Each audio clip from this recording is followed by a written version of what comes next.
So for this video, we're going to learn how to try to sell photos, and specifically trying to sell these photos through a source known as Shutterstock.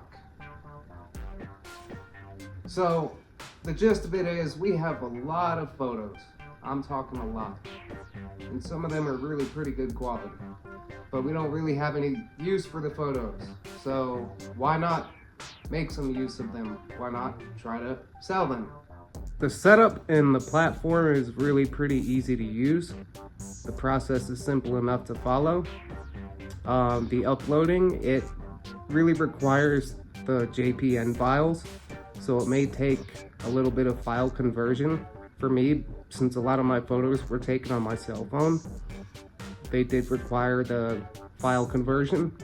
So there are plenty of programs, luckily, that you can just type in the Google search and you can find convert such and such to JPN or JPEG or whatever you're looking for. So I would recommend using that, and then you can get the files brought into your phone straight from the program, the new converted, the JPN files, and then you can upload them to Shutterstock from your device. So we tried to utilize our meta tags. The meta tags seem to be the key to the process, so we put those into each description for each photo. For example, if a photo was a majestic sky sunset photo, we were sure to put majestic and sunset into the description, and then also as our tags, which you can find at the bottom of the page, and you could choose the tags of your own for each photo that you build. So we really played the numbers game, and we uploaded like 80 photos total. Some of them were videos. A lot of them, majority of them were landscape photos. Some of them were really abstract, and some were more like background photos. Like, a lot of them could be really good screensavers, for example. So I tried to focus on that. A lot of people might use Shutterstock to get their screensavers. And some of them were also action. Some of them were action photos, like put into a scene, like a cult. I shot something, a video, a separate project, and took some still photos of it a few years back. So of course, since the scene was like a dark cult at night, I used a couple still photos from that, to thinking there's a market for people that might want some photos of some cults.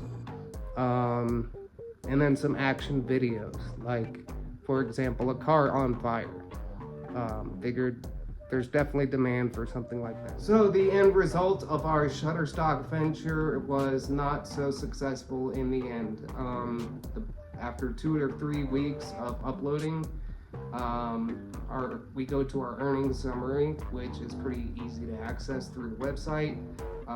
You go to the Shutterstock contributor. You have to be sure to log into your contributor page, because there is a difference between the contributor page and the regular user page, the buyer, basically. So they have their main website, which is for buyers, but then you have to log into their contributor page. So anyway, log into their contributor page.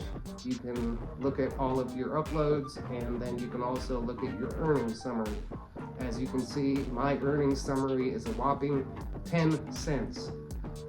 Sold one photo, and that photo was, as I predicted, it was one of my more abstract sky photos. Just the sky, nothing else. So it's basically a background photo. It's a screensaver, but it's just 10 cents profit when somebody buys a photo. So it is very much a numbers racket, like I was thinking. My 80 photos and videos combined is definitely either not enough, or I'm focusing on the wrong market. I'm not putting the right kind of photos out there. Perhaps Shutterstock is not right at this time for landscape stuff. So the moral of the story is we're going to keep trying and we're going to adapt. We're going to just try other sources now. We were recommended to try Adobe Stock. So next, that's what we're going to do. We're going to try Adobe Stock, see how that works for us. And outside of that, we might play around with something a little bit more creative. We might get into building our own source for photo sales. So that'll be the third thing we try. We're going to be looking at a 3-part video series here. So this is just the first video. Even though it wasn't quite successful, at least we learned how to try Shutterstock. Perhaps try something other than landscape photos. If you have action photos, perhaps try using Shutterstock for that. But yeah, otherwise we'll see how the Adobe Stock works out, and we'll check in for video number 2. We'll see how we can make something of these photos. Where there's a will, there is a way, right?